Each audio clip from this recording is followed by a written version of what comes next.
Hello dear students, welcome in our channel. आज मैं आपको पठन अभियान में गतिविधि पत्रक 30 करवाने जा रहा हूँ। ये क्लास 6 से 8 क्लास सभी स्टूडेंट्स के लिए रहेगा और ये मैं आपको बता दूं कि ये मैथ्स का है।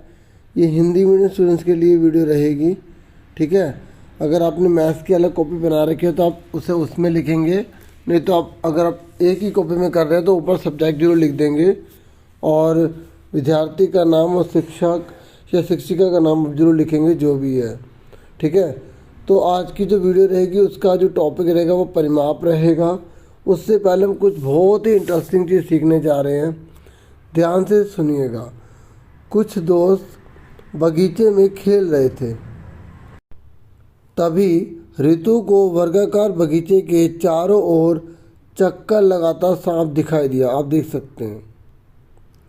वह अपने दोस्तों के साथ बातचीत निम्न प्रकार से करती है।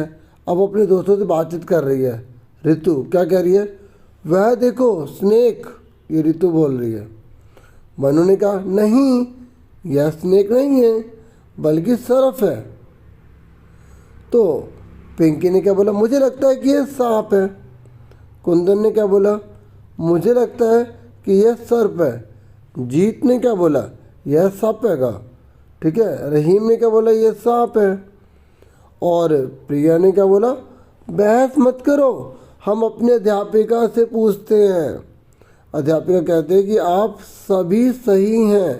सांप को अलग अलग भाषाओं में अलग अलग नाम से पुकारा जाता है। जैसे सांप को हिंदी में सांप, संस्कृत में सर्प, अंग्रेजी में स्नेक, पंजाबी में सप कहते ने, भोजपुरी में सरफ और उर्दू में सांप कहते हैं। तो हम आम तौर पर अलग अलग भाषाओं का उपयोग करते हैं।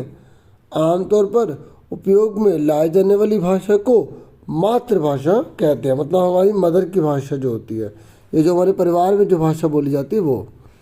आप अपनी मातृभाषा के विषय में पता लगाएं, ठीक है। आप भी पता लगाएं आपकी मातृभाषा कौन सी है, ठीक है, और उसका इतिहास क्या है। मतलब ये आपको अपने आप ही इसके ऊपर स्टडी करनी है, इसके लिखने का कोई काम नहीं है, ठीक है।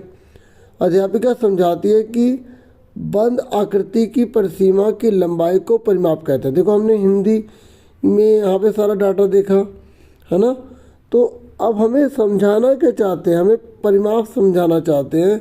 ऐसे जैसे अलग अलग भाषाओं में अलग अलग चीज़ों के अलग अलग नाम होते हैं ना, उसी तरीके से गणित के अंदर जब हम किसी ऐसी आकृति की बात करते हैं जो चारों तरफ से बंद है, ठीक है, तो उसको हम परिमाप कहते हैं, ठीक है। समझ में आ गया आपको? जैसे लिखा भी यहाँ पर, बंद आकृति की परिसीमा की लंबाई को परिमाप कहते हैं, ठीक है। बगीचे की सभी भुजाओं की लंबाई इसका परिमाप है और बगीचे की एक भुजा की लंबाई 200 मीटर है। कितनी है? 200 मीटर। इसलिए इसका परिमाप 4 भुजाओं की लंबाई 800 मीटर है, ठीक है। समझ में आ गया? आगे सुनिए।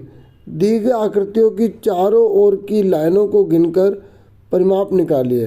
प्रत्येक वर्ग 1 सेंटीमीटर का है, ठीक है। देखिए ये हमें आकृति दे रखी है,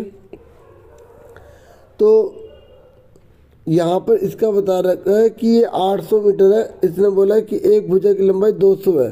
देखो 1 2 3 4 5, तो ये जब ये पूरी एक लाइन बन जाती है ना, तो ये पूरी 200 है, ठीक है। तो ये भी 200 है, ये भी 200 है, ये भी 200 है। तो टोटल कितना हो गई? ये पूरी की पूरी 800 हो गई, ठीक है। क्लियर हो गया आपको?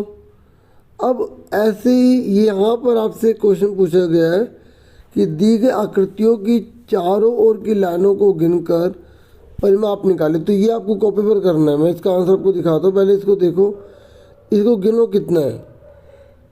1 2 3 4, तो ये पूरा हो गया 4। 1 2 3, तो ये हो गया 3। तो ये भी 4 है, ये भी 4 है, ये भी 3 है, ये भी 3 है।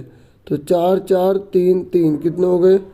8 9 10 11 12 14। ऐसे ऐसे देखो 1 2 3 4 5 6, 1 2 3 4 5 6, तो ये 6 6 12 और ये 2 2, तो 16 हो गए। इसको देखो कॉपी पर कैसे करेंगे आप। देखिए कॉपी पर आप ये पूरा का पूरा क्वेश्चन लिखेंगे, ठीक है। फिर आप ये फिगर बना देंगे और फिर लिख देंगे कि दी गई आकृति का परिमाप 14 सेंटीमीटर। आप ऊपर भी लिख सकते हैं, नीचे फिगर बना दीजिए, ठीक है। उसके बाद आपको ये लिखना है, और इस आकृति का जो परिमाप है वो कितना 16 सेंटीमीटर है। समझ में आ गया? आगे देखो आप, ठीक है, इसको अच्छे से नोट कर लेना। अब आगे हमें ना एक खेल खेलने के लिए कह रहे हैं। क्या कह रहे हैं? खेल खेलने के लिए कि एक पासा आप ले लीजिए और प्रत्येक बच्चों के समूह के लिए कागज़ से बनी वर्ग टाइल बनाइए। मतलब इतनी इतनी छोटी छोटी टाइल बना लीजिए। बना ली? आप देखो जैसे ये बना रखी ना, ये 1 2 3 टाइल है, ठीक है। तो हमें निर्देश क्या है, जब हम इस गेम को खेलेंगे ना, घर पर आपको खेलना है, बच्चे पासा फेंकेंगे, जितनी संख्या आएगी उतनी टाइलें उठा लेंगे और एक बहुभुज बनाने के लिए टाइल लगाएंगे। देखो ये इन्होंने बहुभुज बना दिया ना, 1 2 3 इस तरीके से टाइल लगाई है। तो फिर परिमाप निकालेंगे, और एक बार बनी हुई आकृति को बिगाड़ना नहीं है, अगली बार उसी में टाइलें जोड़नी है और नया परिमाप निकलना है, ठीक है। मतलब कहने के जैसे बच्चे गेम खेल रहे हैं, अब एक बच्चे का 3 आया तो उसने ऐसे बना दिया, एक बच्चे का 1 आ गया तो उसने फिर ऐसे कर दिया, 2 आया तो फिर ऐसे वो करते जाएंगे, बड़ी बड़ी इस तरह की बनती चली जाएगी। तो लास्ट में जिसका परिमाप 36 बन जाएगा ना, वो खेल जीत जाएगा, ठीक है। इस तरीके से जैसे उदाहरण भी समझा रखा कि अगर मेरे पास जो है ना, मेरे पास मान लो पासा है और मेरे पासे में 3 आया, तो मैंने निम्न बहुभुज बनाया, इसका परिमाप 8 होगा। बताओ इसका परिमाप 8 कैसे है? देखो 1 2 3 4 5 6 7 8 हो गया ना, 8 हो गया ना 8 परिमाप। तो इस तरीके से अब अगर आप गेम खेल रहे हो 36 बनाना चाहते हो तो आप कैसे बनाएंगे? तो आप जब दूसरा क्वेश्चन लिखेंगे ना, तो आप ये लिखकर आप दी गई आकृति का परिमाप 36 सेंटीमीटर और ये आप बना दें। अगर आप नहीं भी करेंगे ना तब भी कोई दिक्कत नहीं है। सुन रहे मेरी बात? आप सुन रहे हैं? क्योंकि देखो ये आपको खेलना था, ठीक है, इसलिए मैं कर देता हूँ कॉपी पर, ताकि बच्चों को अच्छे से समझ में आ जाए। तो जैसे जुड़ता गया तो लास्ट में इस प्रकार की पूरी आकृति बन जाएगी और वो क्या हो जाएगा 36 सेंटीमीटर का, ठीक है। अगर हम सेंटीमीटर में बात करें तो 36 सेंटीमीटर का परिमाप बन जाएगा। समझ में आ गई? और यहाँ गिन भी सकते हैं आप, देखो 1 2 3 4 5 6 7 8 9 10, ऊपर भी 10 नीचे भी 10 10 10 20 हो गए। इधर देखो 1 2 3 4 5 6 7 8, तो 8 और 8 16 16 20 कितने, तो 36। एक बार अब मैं आपको दोबारा बता दूं कि आपको कॉपी पर करना क्या है। एक तो ये वाला क्वेश्चन करना है, ठीक है, और ये आप दोनों फिगर बना देंगे और ये आप आंसर लिख देंगे। और अब ये वाला जो क्वेश्चन है ना, ये आपकी मर्जी, आप करना चाहते हैं या नहीं करना चाहते, ठीक है। मैंने कर दिया ताकि आपको आइडिया हो सके और किसी प्रकार की कन्फ्यूज़न ना रहे मेरे स्टूडेंट्स को। अच्छा, फिर मिलेंगे आपसे नेक्स्ट वीडियो में। अपना पूरा ध्यान रखिएगा।